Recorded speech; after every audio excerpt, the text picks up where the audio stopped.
Di Alam man nila mo ikot. alam mo nung time ni Pinoy, diring-diri ako kaya nga naging pulitika na akong tao, eh. Never ko na-imagine na mas worst ngayon. Ang Oo. worst. True. Kahit paano si Pinoy may hiya, alam mo yun? Insensitive dun yung mokong, pero hindi naman siya ganyang kagarapan. May ano pa eh, may natirang hiya pa. Oo. Kahit papaano. Kasi nung panahon ni Pinoy, may grupo na parang sincero dun sa daang matuwid. May grupo na parang, di ba team A, team B yung panahon ni Pinoy, di ba? May faction din sila. Oo, may ano rin sila, may faction rin sila. May grupo na talagang sincere doon sa daang matuwid. Yun nga lang, namamatay sa helicopter. Helicopter. Pagkatapos may mga grupo na ano talaga, yung talagang yung mga kawatan, ganun. Pero kahit papaano, hindi kumbaga parang meron pa rin merong sincere effort dun sa mga tao niya na kunin yung daang matuwid. Namamatay nga lang, pero at least, di ba? Ito hindi, wala. Lahat sila oportunista.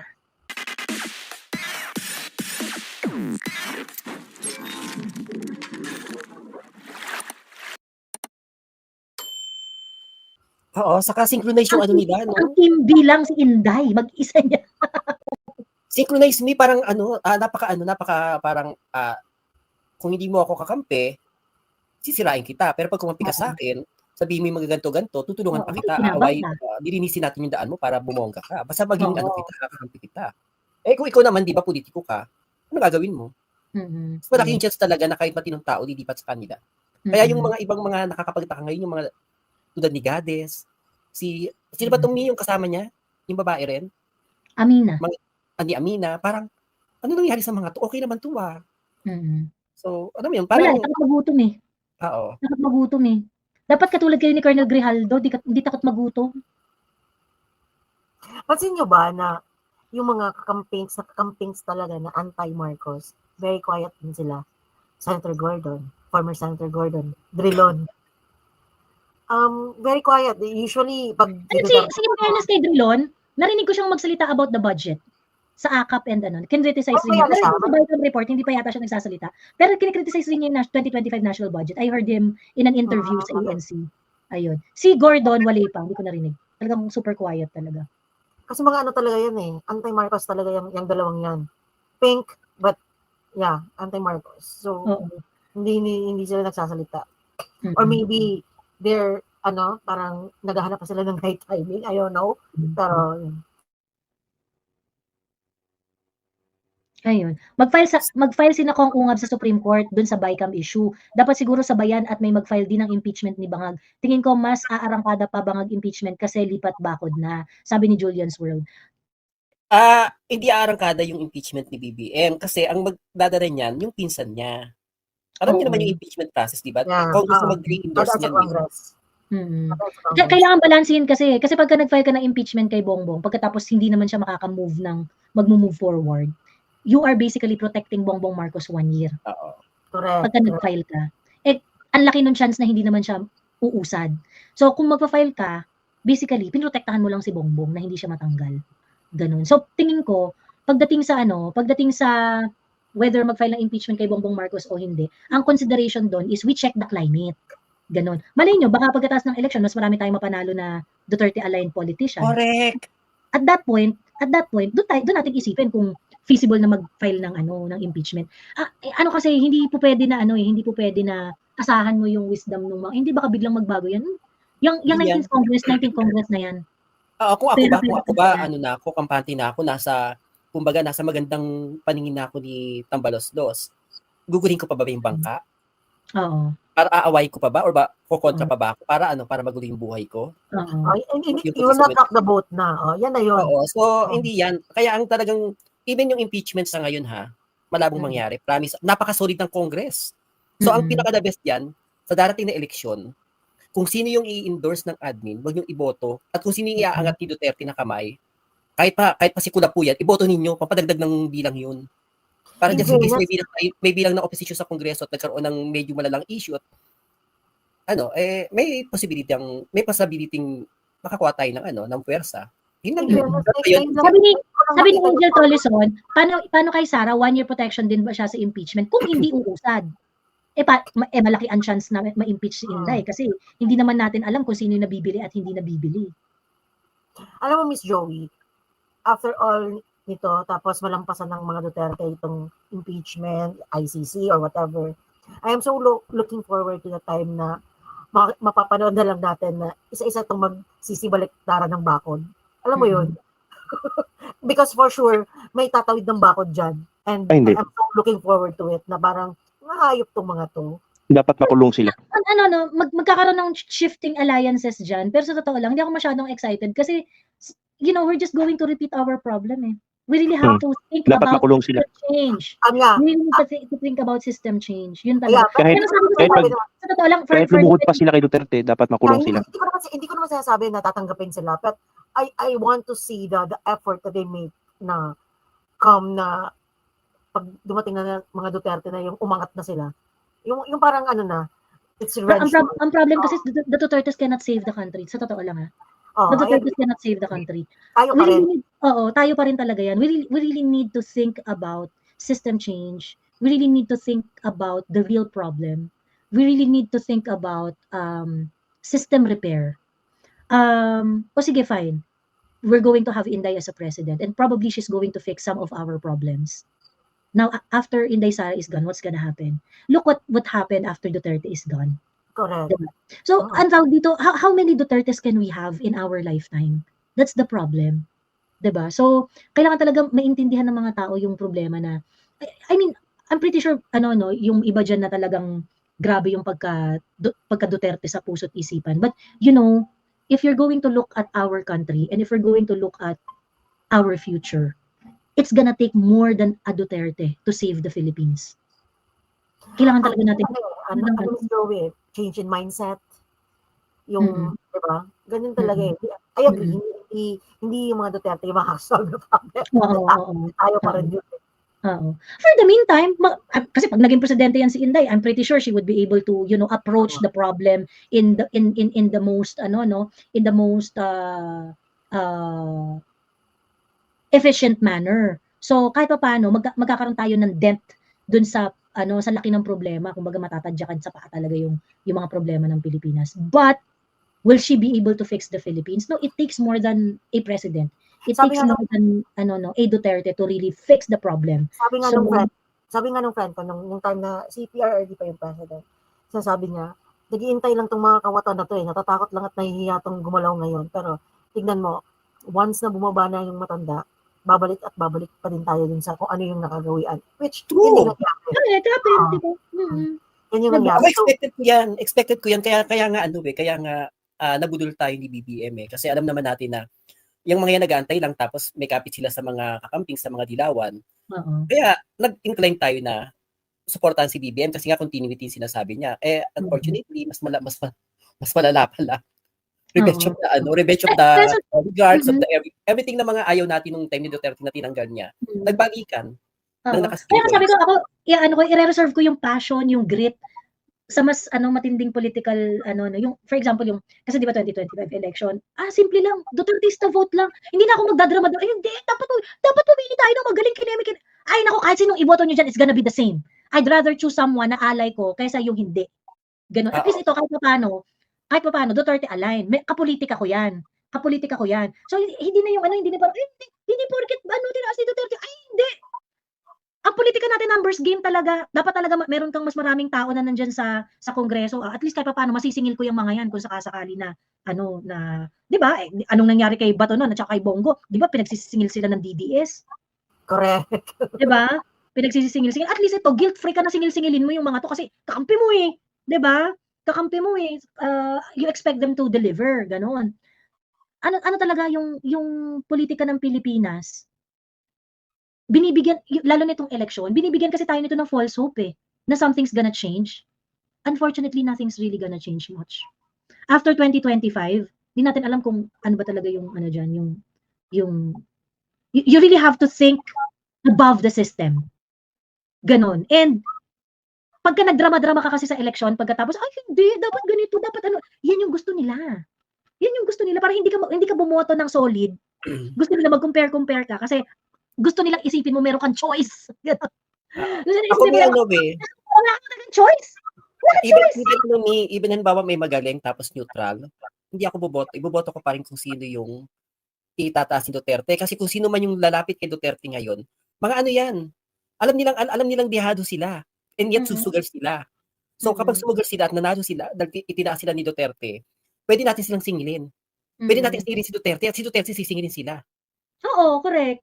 So, Ayun. kaya ako ngayon, kahit pa si Yoy, ay patay na pala si Yoy William eh. Kahit pa si sino ba komedyante? Kahit pa si Wally Bayola ang itaas ni Duterte, iboboto kong senador. Kahit sino pang itaas ni Duterte, iboboto. Kahit pa si Pero P. Kahit nga ako lugo eh. Kasi, at least kapag paano, pwede mo singilin yan, pwede mo anuhin. Diba? So, Ito na rin magsisingkin yung ano. Hindi ako makikipagpatayan na parang, dapat ganito daw. Ay, hindi. Ang eleksyon na to ay unang-una, kalaban mo na yung dayaan. Kalaban mo na yung dayaan eh. Do you believe na magre-reflect ang real vote sa 2025? Of course na. The more that we need Dutertista vote. Alam niyo ba kung bakit ganyan kagarapal yung mga pagmumukha ng mga politiko ngayon? Hindi kayo nagtataka parang ang garapal nila. Kasi alam nilang alam nilang may advantage sila. Totoo. They have the money. May money sila. Ayun, so, kaya hindi ko dadramahan yung 2025 election na parang, ganito, yung mga Duterte aligned na nag-a-attend ng mga debate and showing really promising political career kung sakaling makaupo sila, that's nice to know. Sabi ko nga ako, boboto ko yung mga Duterte aligned because I prefer the Duterte kind of leadership. So if you're aligned with the Duterte, it's easier for me to take your politics rather than the other side. Ngayon, kung kunwari, magaling yung performance nila sa mga interview, magaling sumagot and whatnot, ganyan, that's a plus. Okay yun. Mas, kumbaga at least it brings a certain level of comfort.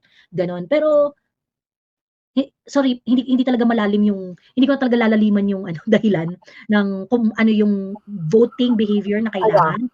Kasi, dadayain ka na sa eleksyon, ngayon, the only way to beat the Pandaraya sa election is to vote to vote in unity. Yeah, gets ko yung gusto mo na game plan, Miss Joey, because for you, we need the numbers kasi right now, diba? We need the numbers. Napansin ko rin yung problema sa sistema eh. Sabi ni Panelo, tatakbo daw yung pambato ng PDP sa presidential election ng 2028, baka daw kung ayaw ni Sara, si Robin Padilla, which is na ganun ang siya president. Wala silang choice kasi ang system natin in-encourage tayo mag-vote na popular eh. So itong problema ng system na dapat i-fix. Kasi kapag ang PDP is like if we're working like a parliamentary government, so then isang partido lang yung bobotohin, party list lang yung bobotohin, na PDP lang yung bobotohin natin. So bahala yung PDP mamimili kung sino yung i-represent nila in behalf of their party. Ganun. So, malay natin, pipiliin nila yung matatalino, magagaling magsalita, kasi kahit di popular. So, yung gusto kong politics eh. Sana ganun mangyari yung sinabi ni Sias. Ako, parang masarap pakinggan yung ganyan, kaya lang meron tayong sample na nangyayari ngayon eh. Yung mga party list, di ba? Yung party list, sila maglalagay ng mauupo, and then yung mauupo pala is parang sinakyan lang sila para makaupo sa pwesto kasi kung sila tatakbo, hindi sila mananalo. Kaya dinaan nila sa party list. So, ang ending, ganun din. You need to observe how the Makabayan Bloc chooses their representative. Matatalino magsalita, magagaling. Hindi nila nilalagay sa pwesto. Hindi sila ba yung Raul Manuel before? Hindi naman niya popular. Sila Castro magaling magsalita eh. Magaling parang convincing, di ba? Wordplay, magagaling. So, sila Brosas, nasala na sa kanilang partido, kaya sila yung pinili. So, kapag naalala ko tuloy si Dr. Abadoy. Talagang every opportunity she gets, nire-repost niya yung video ni Raul Manuel na nagsasayaw ba yung show. Post. Okay, dapat manalo yung Epanaw eh. Para araw-araw tinotroll ni. Oo. Walang pangalan si Dr. Abadoy. Post lang siya ng post ng pagsasayaw ni Raul Manuel.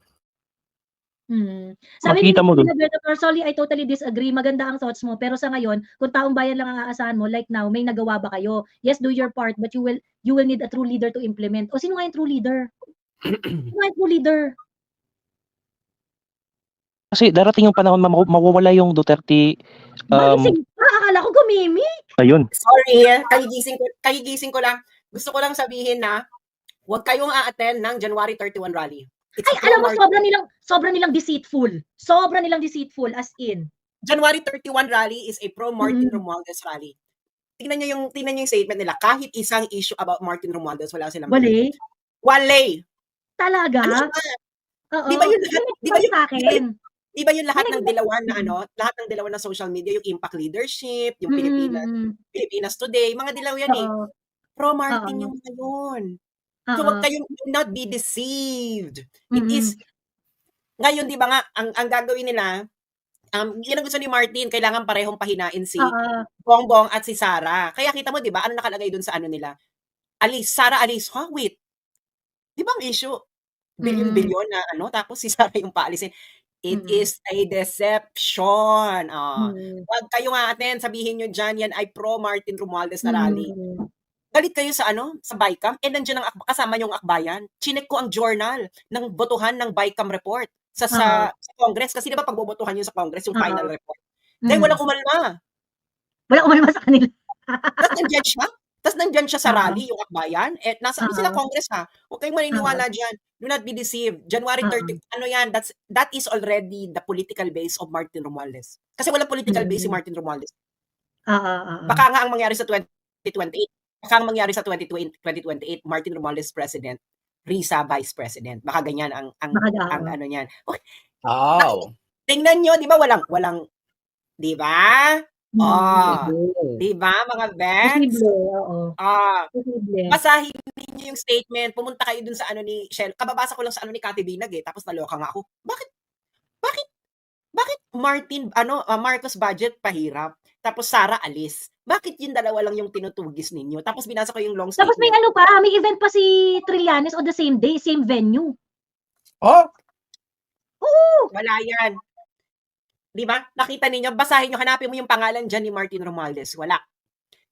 Kasi, yan na ang base ni Martin Romualdez. Kailangan niya ng political base. Ipag-isip-isip. Sa ni Shelo? Sa page ni Shelo Magno? Tingnan mo si Cathy Binay, ni-repost niya yung ni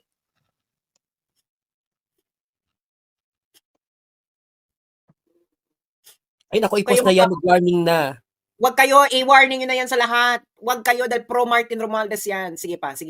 Ang obvious na, ang obvious. Obvious. Sige be. Sige pa be.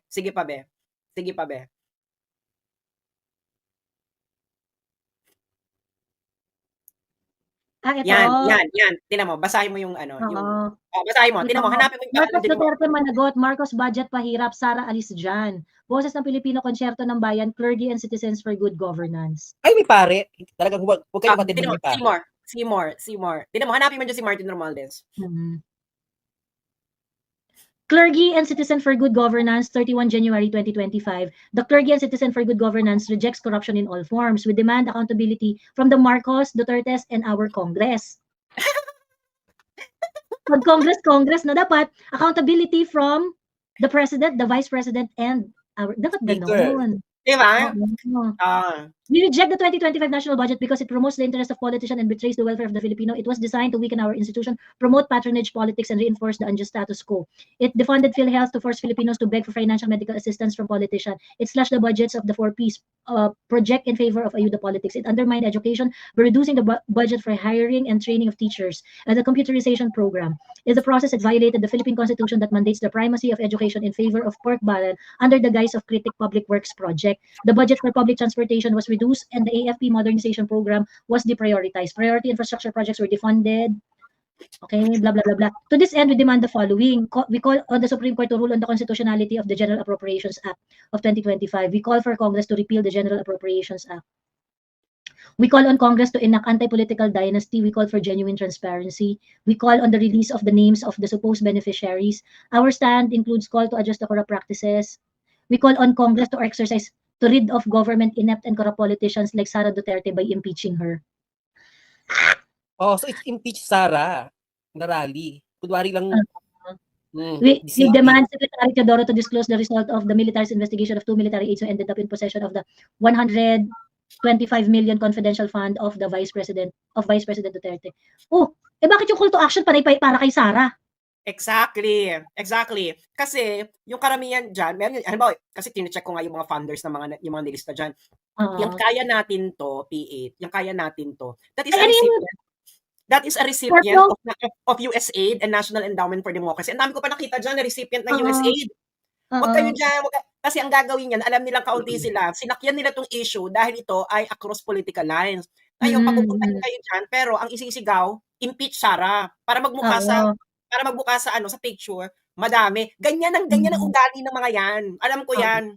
Kaya ako, sabi ko, ay, bakit itong si Shelo wala itong binabanggit about heavy luggage, bakit ang balat niya kay Martin Romualdez very light. Diba? Wala yan. That is, yan, na kayo, do not be deceived. Kasi, bakit wala kang Martin Romualdez na nabanggit? Siya ang nasa behind yan. Ba't hindi mo mabanggit yung mga bycam na dilaw? Di ba may mga dilaw na nasa bycam? Si Stella Kimbo, ba't hindi nyo mabanggit? Wala yan. Hindi nyo masabi-sabi, no? Wala yan. Dinideceive lang kayo niyan para mabukas. Pagkatapos, dito bang pakiusap, tapos ang call to action for Congress to act to impeach corrupt officers like Sara Duterte. Bakit si Sara, billion yung inaward ng House of Representatives sa sarili nila? Wala yan.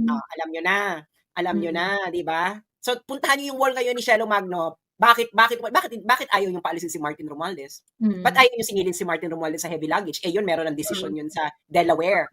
Puntahan nyo ngayon, now na. Gago, no? Ginago tayo. Alam mo, ito yung sakit ng dilawan Ang galing nilang ang galing gago. Ang galing gamit din. Kakaloking politika natin. Naku, hindi na, na yan, tagal na yan. Ano to, anti-Duterte rally to, hiding as a budget rally. Oo. Para magmukha sila madami. Kasi, pampadami yung anti-budget. Nagigets nyo na. Hindi naman yan anti-budget ng umpisa eh. Kasi di ba ginawa niya para tapatan yung INC? Kaya nga may mga pari eh. Hindi nila matanggap ng mga pari na yung mga INC kaya maghatak ng followers sila ng ganun kadami. Yung mga pari, yung mga Katoliko, wala. Ganun talaga maglaro yung mga dilaw. Kasi Bongbong Marcos, dilaw man yan.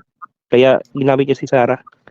Parang inuto niya lang si Sara din para dumami yung supporters niya. Ulul.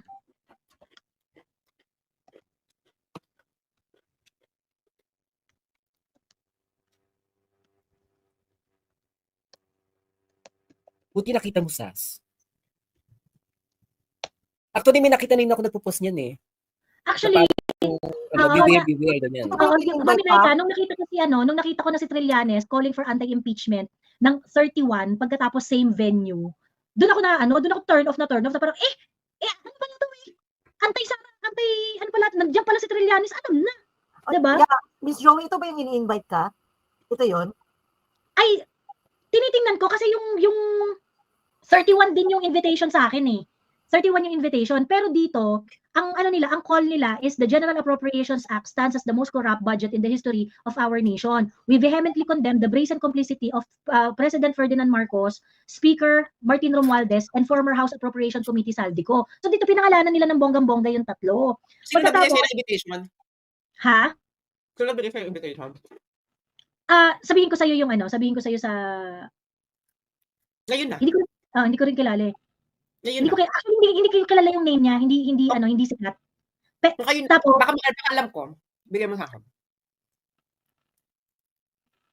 Wait. Kay Guanzon daw pala yung binabasa mo. Kay Guanzon.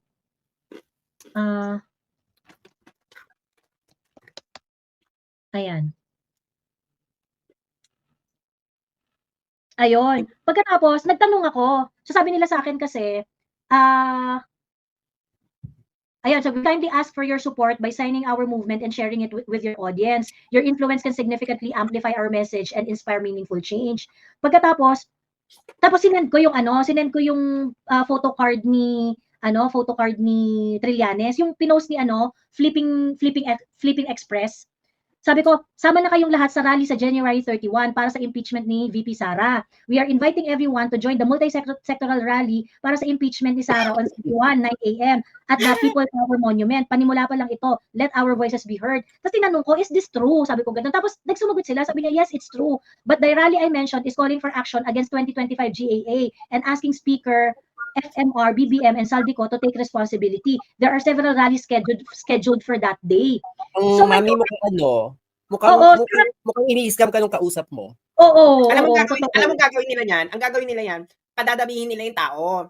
Tapos, ipopronta nila sa international press, o ito, anti-impeachment Sara. Ganyan yan, Day. Oo. Sabi ko, you allowed it to be done on the same day and same venue? Sabi ko, so Trillanes is one of the organizers of the 31 rally. Sabi niya, no po, he is organizing a separate rally. But it is on the same day. Sabi ko ganon. Sabi nila, yes. You allowed it to be done on the same day and same venue? Parang too much of a Sabi ko, you should not allow this event to be tainted by anti-Sara calls if you are serious. Yun sabi ko. Too much of a coincidence na, Miss Joey, na yung rally ni Trilly is on the same day, same venue. Tapos meron namang another rally for the budget, di ba? Sa kasing venue. So, ano yan? Gagamitin lang yung mahihikayat yung gagamitin na ano. Yun nga yung sabi ko kay Miss Joey kanina, Miss Laike. Hindi sa atin yan. Oo. Scam yan, scam. Hindi scam ka, Mami Joey. Oo. Ayun. This ngayon, sinend ko nga yung sabi ko, you allowed it to happen on the same day, tapos nandun si Trillanes, same venue. Anong final na sagot nila sa'yo, Miss Joey? Sabi nila meron daw rally before 31. Mag-organize din daw sila ng rally, separate rally before 31. So papaalisin nila kayo? Pero ang tagal niya nag-reply na after. Ang tagal na nag-reply sa akin after. Pero kasi sinabi ko nga, you should not allow this event to be tainted with anti-Sara calls if you're serious. Sabi ko gano'n. So, don't worry, ma'am, we'll hold a rally before January 31, separating from those involved in anti-Sara. 31 yung nakalagay doon sa invitation nyo eh. Wala yan. Kaya ginawa nila yan, binubudol kayo. Ang gagawin nila, pararamihin nila yung tao dyan kasi gusto nilang tapatan yung INC rally. Ngayon, ang gagawin nila, pag dumami na yung tao dyan, pipicturean nila, tapos ipapadala nila sa press, ito yung kadaming taong gustong tanggalin si Sara. Hindi na kayo natuto. Ginawa na nila yan before. Naalala nyo yun? May mga ganun silang ginawa. I-research nyo yun. Nung panahon ni Duterte, sabi nila anti-Duterte rally, tapos yung rally pala Duterte. Nako.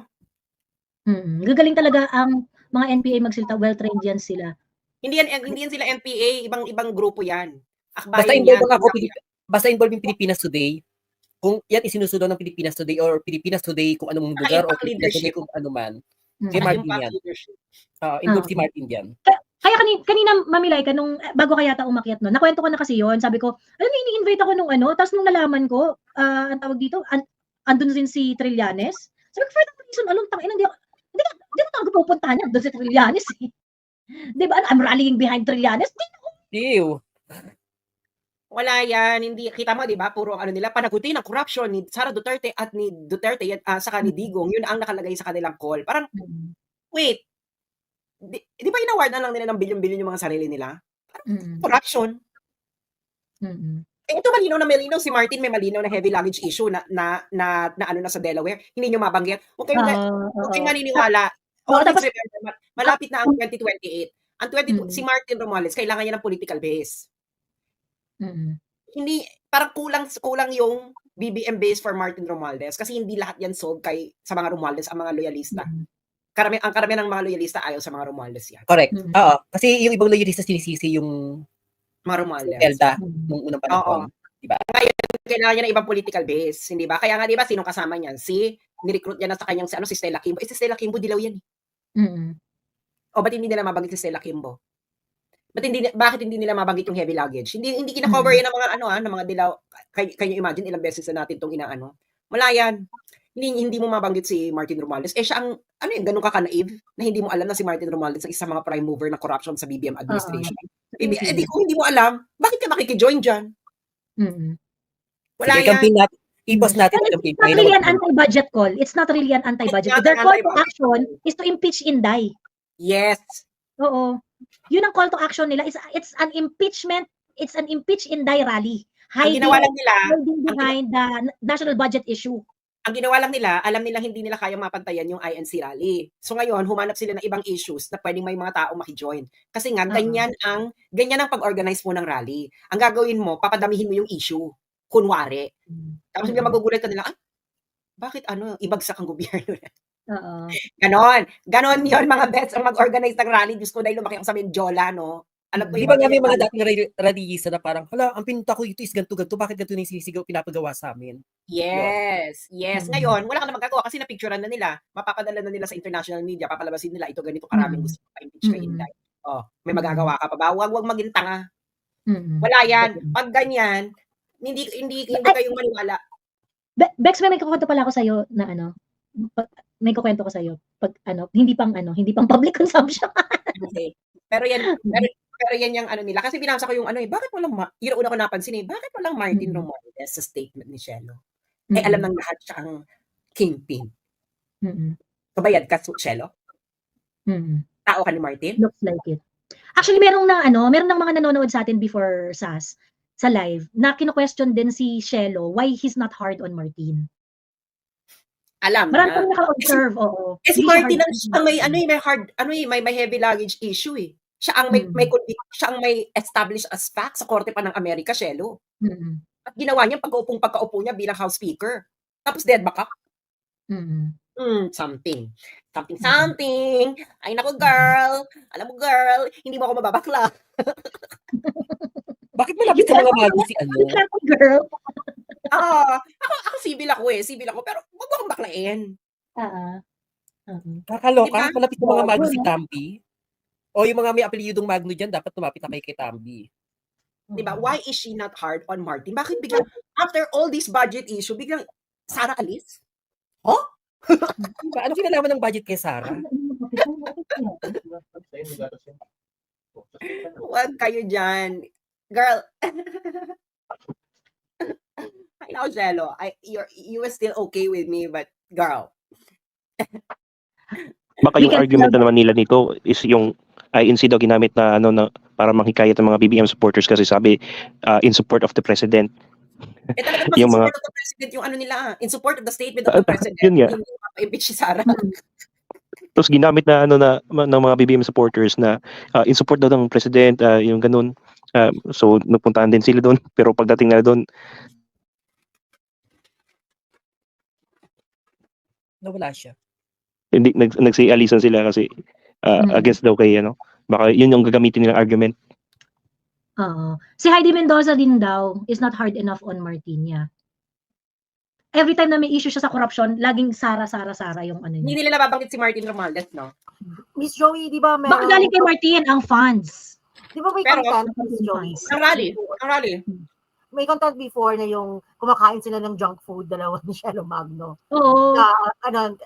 Pertaining to Mary Grace Piato. So, doon nga sila kinanako nga sila ng kinanado sa TikTok. So, Sara na naman, di ba? Pero they never made a content or a post na pertaining to Martin. Or mas malala yun. Sinasabi lang ni Shelo, Martin, asa na yung listahan ng mga ng mga receivers ng AKAP? Bakit ganoon? Bakit patanong? Bakit hindi mo sabihin ninakaw mo na naman, Martin?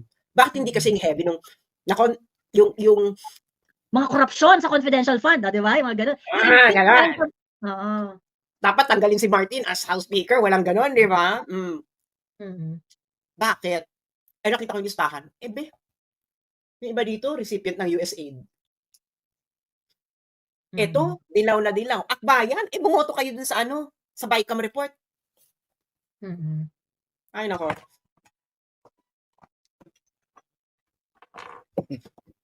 Yan? Nagpapadami ng tao. Yun ang niya, nagpapadami sila ng tao. Kaya ang ginawa nila, anti-budget din to. Alam kasi nila, pag anti-budget, marami ang sasama, ganyan. Tapos pag nandun na, isisigaw na nila, impeach, Sara, gaganyan na sila. Tapos yun ang i-report ng media. Gets yun na. Yun ang i-report ng media, picture nila, papadala nila sa international press. Tapos yun ang sabi nila, kita mo, ang daming gusto mong pa-impeach kay Sara. Ganon! Naku, tigilin nyo ako mga baby! Diyos ko, Lord. Lumaki ako ng Menjola, alam ko na ang mga eklabo ng mga civil society organization. Dahil, Mm. Kaya ako hindi ko inaano si Shelo, hindi ko nire-repost. Hindi ko talaga siya trusted. Parang sige, I appreciate the reasonable conversation at times. Pero kasi hindi ko talaga ma-take yung yung every time na meron silang issue about corruption, lagi silang nakatutok kay Inday. Hindi ko talaga ma-take. Kaya yun, tapos parang feeling ko, yung ina-explain mo, naririnig ko rin naman sa iba. Di ba? Di ba? Pinasa, di ba? Nabasa niyo yung statement. Oh, hindi to tungkol sa budget. Baka nga beneficiary kayo ng budget eh. Sa MOOE, pang PR, di ba? Oo. Lalo na tumaas ng 17 billion. O baka naman etos lang na magiging anti-budget kayo kasi alam niyo namang hindi mananalo yun sa Supreme Court. Meron pala Supreme Court decision na pag yung BICAM pinagbotohan ng Senate saka ng Congress. Okay, kaya lusot yung 17 billion na dinagdag sa House of Representatives. Ganun kagago, girl. Can you imagine? So pwede palang ganun na sa House, sa Senate, sabihin niyo lang, ito lang gusto namin pera. 16 billion lang, sila lang ganito. Pagdating ng BICAM, i-reconcile natin ang ating mga i-reconcile natin ang mga figures na ito sa ating totoong pangangailangan. Totoo. Oo. Ay, alam mo, update lang kita. Nabisita ko si Colonel Grijaldo today. Nagkita kami. Alam mo, siya? Wala siyang pake, sabi niya ganun. Hindi na siya sumasweldo eh. Kasi nga, hindi naman siya nag-o-office, di wala na siyang sweldo. Tapos sabi ko, sir, paano yan? Sabi ko ganun, paano yan? In worst case scenario, baka abutin ka hanggang June 30. Kasi, ang way para ma-lift yung contempt niya, mag-terminate yung Quadcom, madesisyonan yung MR niya sa Supreme Court ng yung petition niya sa Supreme Court, petition for certiorari niya sa Supreme Court ng mas maaga before June 30. Or dumating yung June 30. Ganon. Di ba pinag-MR siya ni Paduano? Sabi niya, hindi ako mag-MR. Pwede kung dito ako. Sabi ko, paano yun? Wala kayong sweldo. Sabi ko, di ba ako mamamatay sa gutom? Okay lang ako dito. Sabi niya gano'n. Hindi kasi gusto nila, tumiklop ako eh. Sabi niya gano'n. Sabi niya, hindi na. Sabi niya gano'n. Dito lang ako. Ayun. So, nandun siya sa police station 6. So, paano yung pamilya niya? Na, tinanong ko siya, sabi ko gano'n, sir, paano po yan? Ganyan. Sabi niya, isa ngayon, okay pa naman kami. Hindi pa naman kami okay pa naman. Sabi niya gano'n. Okay pa naman. Pero, syempre, kung kunwari, aabot siya ng June 30, 7 months yun, walang sweldo. Ano yan? June, December, January, 2 months na siyang walang sweldo. So, nagpasko siya sa kulungan? Oo, Pasko bagong taon. Oo. Ayun. So, paano, tinanong mo ba siya kung paano makapag-extend ng tulong dahil maraming, Hindi ko pa, well, syempre kinuha ko yung niya, para magkaroon kami ng contact. Pero kasi parang feeling ko, hindi pa siya ready na pag-usapan yung mga ganung bagay kasi okay. Ayaw, alam mo yun, yung parang may pa siya, may parang, hindi, okay pa kami, okay pa. Ganyan. So, siya, sinabi mo sa kanya yung viral siya ngayon sa social media. Napanood daw niya yung live natin. Napanood niya? Oh! Napanood daw niya yung live natin. Kasi di ba meron akong kinompress na live natin yung 18 minutes. So, andun lahat ng mga salient points, gano'n. Tapos sabi niya, alam niyo, tamang-tama kayo doon sa coercion. Sabi niya, tamang-tama kayo doon sa coercion, ganyan. Sabi niya, yun talaga yun, kaya hindi talaga ako sumasagot, yun talaga yun. Sabi niya gano'n. Kasi pagka sumagot ako doon sa coercion, ako yung magiging sinungaling. Di ba? Tama, di ba? Tama tayo. Sabi ko sa inyo. Tama tayo. Kaya sabi niya, alam, pinanood ko yung live niyo, tama kayo doon. Saan niya pinanood? Paano niya pinanood? Talagang hinanap niya tayo? May access siya sa, binibigyan siya ng access sa phone niya, mga 30 minutes every day, gano'n. Baka may nagpapanood sa kanyang pulis. Oo, may nagpapanood sa kanya. Nanonood sa akin. Alam mo naman kayo maging kaligatan, ang karamihan yan. Love tayo, naman kayo maging kaligatan. Di ba? True. Oo. Alam mo na ko sa kanya, kasi, ang tawag dito, ako talaga, pag sabi ko nga rin sa kanya, pag yung tao, hindi takot magutom, di yan tatanggap ng kompromiso. Sabi mo sa kanya? Sinasabi ko sa ating lahat. Diba? Pag ang tao hindi takot magutom, hindi yan tatanggap ng kompromiso. Ganon. Actually ako, takot ako mabusog kasi ayokong tumaba. Si Tulpo ba yan? Charot. Hindi yun. Sabi tayo magkulahan. Kaya ako pag sa Pilipinas pa naman, daming servings ng pagka. Alam mo yun kasi mga Pilipino, di ba? Oo. talagang binabalance ko na, alam niyo, itatapon ko na yung pagkain. Dahil ang dami-dami. Konti lang ang kailangan ko. Huwag kayong magluto ng madami. Yan. Kahit dito sa China, ang daming pagkain. Nasasayangan ako kasi. Ay, grabe mga Chinese pag kumain, no? Parang pista. Oo, hindi ko kasi takot akong mabusog. Ako pag may mga kasama kong Chinese at kakain kami, sinasabi ako talaga ng i-limit niyo yung order niyo please kasi hindi na ako natutuwa. Nape-pressure na akong kumain ng kumain kasi sayang. Kasi nasasayangan ako. Kasi may ganun tatapon lang yan. Alam mo yun, na parang kawawa naman ang the kids of I don't know kung saan. Kasi for me kasi mas maraming taong kailangan kumain. Huwag mo pagandaan na marami kasi una ayokong mabusog. True. Tapos ano sabi ko, ma? Naloka siya, no? Naloka siya. Oo, naloka siya. Sabi niya, pinanood ko, sabi niya gano'n, grabe, tama kayo dun. Talaga, ang accurate nung observation. Yeah. Accurate yung observation niya. Diba? Obvious naman kasi. Naman, investigator siya eh. Alam niya yan. Pag, hello? Hindi ka naman pwede mag-investigator sa police na aanga ka, hindi ka marunong bumasa ng sitwasyon. Ikaw ba naman, bakit yung sinasabi sa akin coercion, hindi naman coercion yung issue? Oo. Kaya, alam mo, kaya feeling ko talaga, yung House of Representative, somehow, takot rin sila kay Colonel Grijaldo kasi handang-handa siya makapagpitpitan ng bayag eh. Handang-handa siya makapagpitpitan ng bayag. Anong gagawin mo sa taong hindi naman takot magutom? Anong gagawin mo sa taong wala namang pake kung mag-general siya in the future o hindi? Wala siya pake. Diba? What do you have against Colonel Grijaldo? Ayun. Maghahanap pa yan ng kaso, maghahanap yan ng kung ano-ano, iling sa ganyan. Wala pa daw hindi pa siya nakakasuhan ng kahit ano. Ang kaso lang niya is yung administrative kinembot kasi dahil nga daw sa ayaw daw niyang mag-attend ng hearing sa Congress. Ito pala yung kaso. Neglect of duty. So never siya nakasuhan ng kahit anong kaso kami? Wala. Admin case or whatever? Ang sabi niya, alam mo kasi Joey, wala akong bagahe. Ang pagkakamali nila, akala nila may excess baggage din ako kagaya nung iba na binuli nila. Oo. Ang pagkakamali nila, wala akong excess baggage. Exactly. Sinasabi ko lang galing. Pag wala kang bagahe, hindi ka matakot. Kasi takot ko. That is what's called na do not be afraid of your own shadow. Kahit may bagahe ka, do not be afraid of it.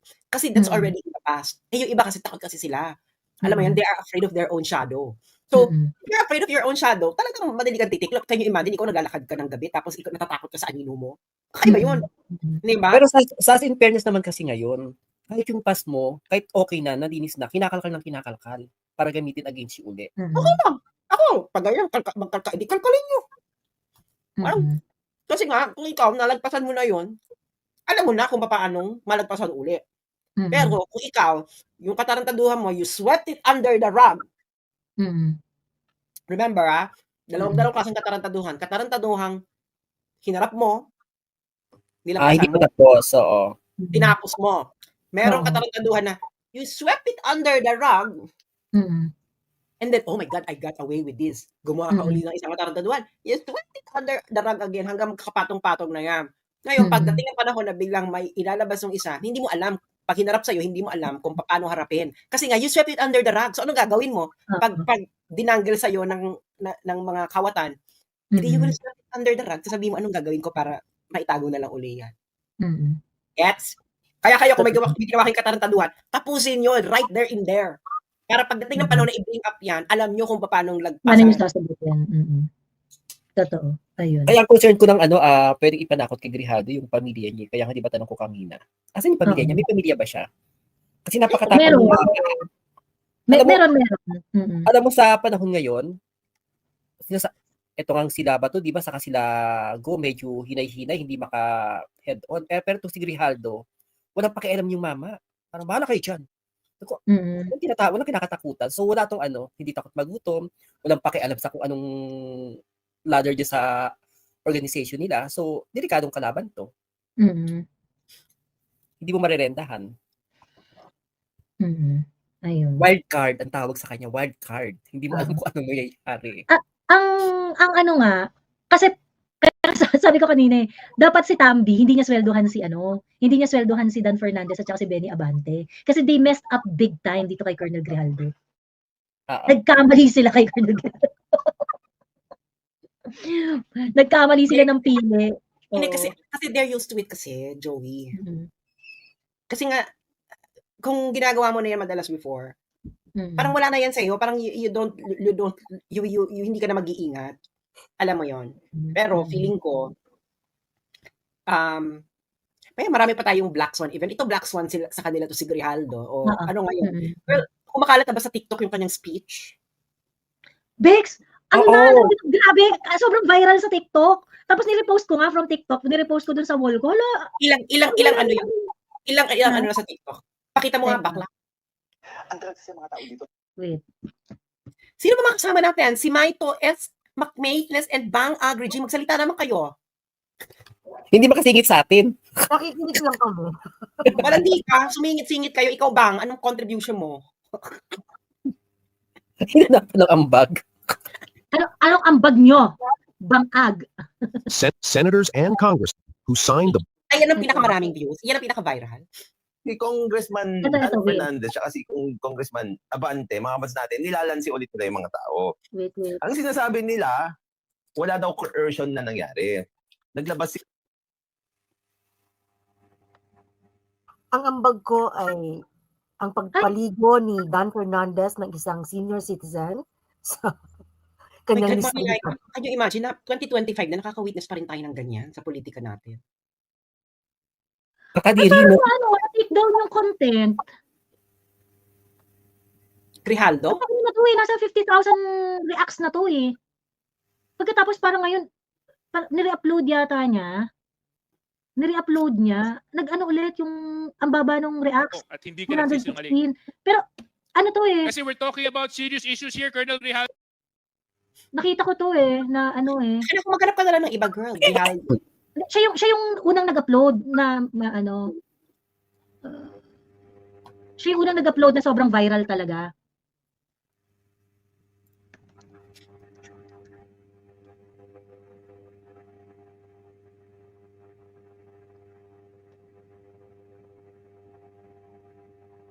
It's not all about Ayan, ito. the crown, but it is about the cross. Ilang views kaya to? Ito, 18.2 hearts.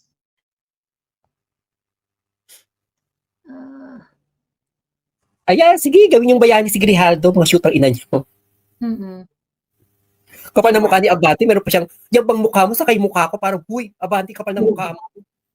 Oo. Waka kayang wak ano? Ano ba yung aswang na ano? Waka kay aswang. TikTok mukha ko. Ang baboy naman nung... Sige na, ano na tayo, move on na tayo. Ayun. Nawala yung mga video ni Guzman na ano, kay Colonel Grijaldo. Ano na yun eh, mga 50,000, ano na yun eh, 50,000 hearts. Ganun. So siguro baka mga 3 million, 2 million views yun. Ayun, anyway.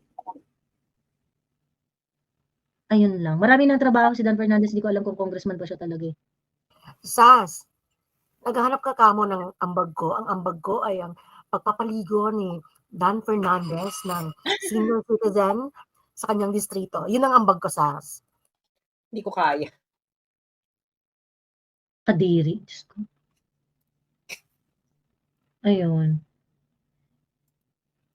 Ikalat ang pambubudol. Oo, kasi it's not a budget rally. It's an anti-Sara rally. Sinakyan, inangkasan lang nila yung budget issue para i-forward yung impeach Sara.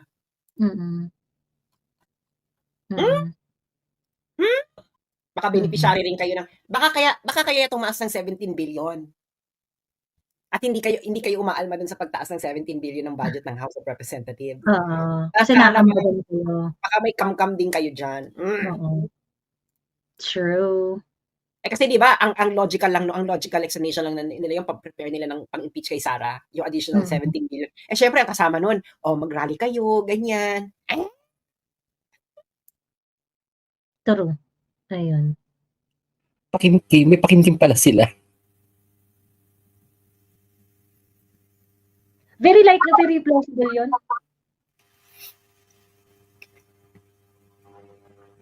At yun na nga rin yung ano nila.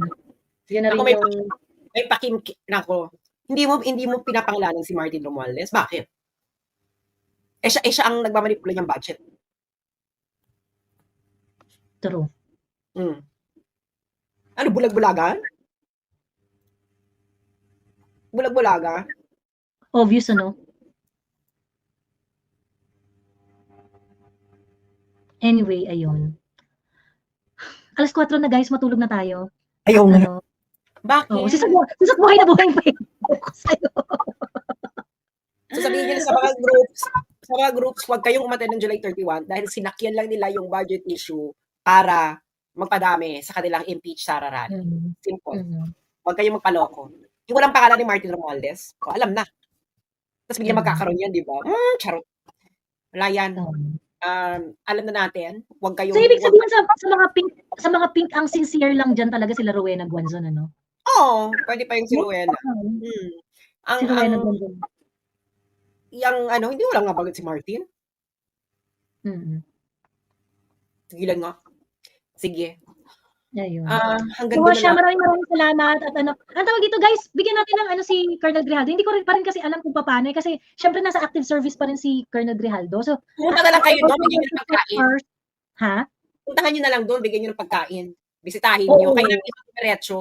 Ganun. At sa mga presinto, Precinct, Police Station 6. Sa may tapat lang ng Southgate ng Batasan. O yan, Tapat lang ng Southgate. pumunta na kayo doon, dumiretso na kayo, personal nyo nang tanongin kung ano pwede nyo itulong. Ganun, yun ang the best way para walang issue. Oo. Tsaka maganda nga pagka dumami yung tao doon sa Police Station 6. Yeah. Mas maganda nga dumami yung tao doon. Ayun.